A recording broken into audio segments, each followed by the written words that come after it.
Alright, so we got the timing belt back on there. It's I still need to do the tensioner, adjust the tensioner accordingly. Before you remove this pin, everything has to be properly adjusted, and then remove that pin. Crank sensor is on there. Pulley, timing belt seems to be good, in good position. You can see the timing marks. Well, we'll have to double check before you end the process and everything is on. You got to turn the crankshaft at least 2 revolutions to make sure that everything ends up properly. If not, you have to start the process all over again as far as installing the timing belt. But anyway, I have to go pick up my son from school. I will be back in a little while.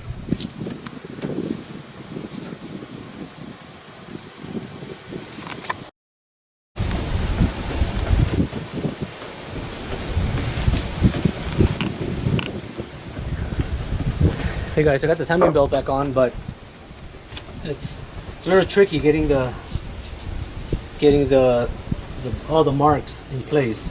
So right now I have top dead center on the crankshaft sprocket. The driver's side sprocket lines up very well, but this one is a little bit off. 1 tooth off. Needs to be on this side.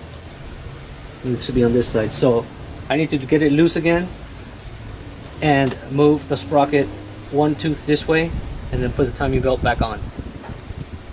So it's very important to make sure that everything is within time, because otherwise it could be catastrophic damage to your engine. So I am going to loosen it again.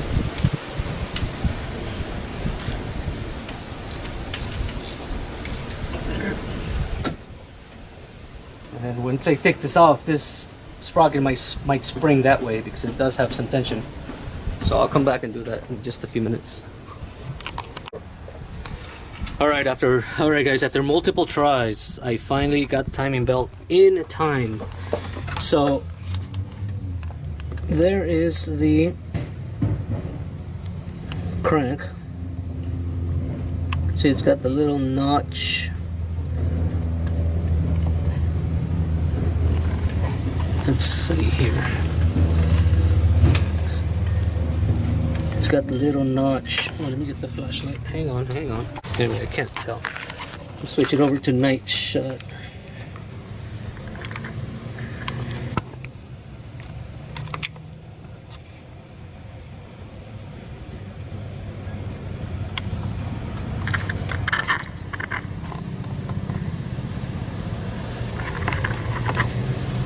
So as you can see, this is the little notch on the crankshaft trigger wheel, and this is where you're supposed to align it with, this little line here. And so this guy is in time, and then we have the the cam on the driver's side, and it is in time with the mark. The passenger side, same situation. So we got right there. So everything's in time. I already turned. You're supposed to turn the crankshaft back about 1/4 of a turn, go back to top dead center, recheck the marks. After that is confirmed that is in time, then you turn the crankshaft clockwise 2 times, 2 revolutions, and then recheck the marks, and everything is within specifications. The other thing that I heard from one of the YouTube guys, I forgot his name. I believe he's a Filipino guy. He's from Dubai, I think. He was working, and he has a pretty intense video about doing this job. However, in his video he mentions that you know that the tensioner is correct when you can do this with the tensioner adjuster, when you spin it like that. So he wasn't using a torque wrench to adjust this guy.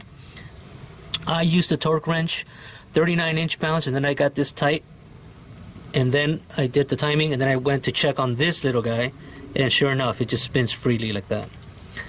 I'm not sure exactly why that happens, But that's what he said. When he performed the adjustment, he just used a couple of a needle nose plier, twisted this thing until this is freely spinning, and then tightened the bolt. I guess that's one other way to do it if you don't have the torque wrench. I recommend the torque wrench. It was very easy to do with the torque wrench. However, I did have to remove it multiple times to make many adjustments. If it's off one tooth on one side, you're gonna have running problems later. You're not gonna have to take it all off again. So you have to make sure everything is properly timed. I'm even tempted to start it before I put everything back together, just to be sure. So the fact that I already rotated everything 2 times and everything's in time, I'm pretty confident that it's okay. So we will see. Let me remove this night vision thing here. But anyway, so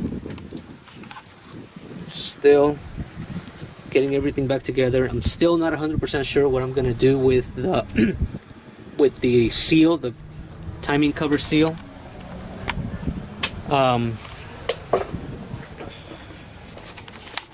Because obviously this stuff is just if you can see, this is just so brittle. It's not gonna work. It's not gonna work anymore. So I don't know where to get it. It's like a foam material. It's not rubber. It's like a foam, almost like the stuff that goes around your door to seal your door in your house. So yeah, I'm just gonna try to find stuff. Go to Home Depot, see if they have anything that size. The other thing I was thinking about was the I forgot the name of it, but it's the stuff that when you make a screen, that little string that goes around the screen. I wonder if that can fit in there. Maybe kind of like put some rubber cement to hold it on there. Because if you think about it, it's just to keep dust away. It's not to seal any fluids or anything like that. It's just for the dust. So I haven't got to that point, but I'll get to that point, and then I'll let you guys know what I come up with.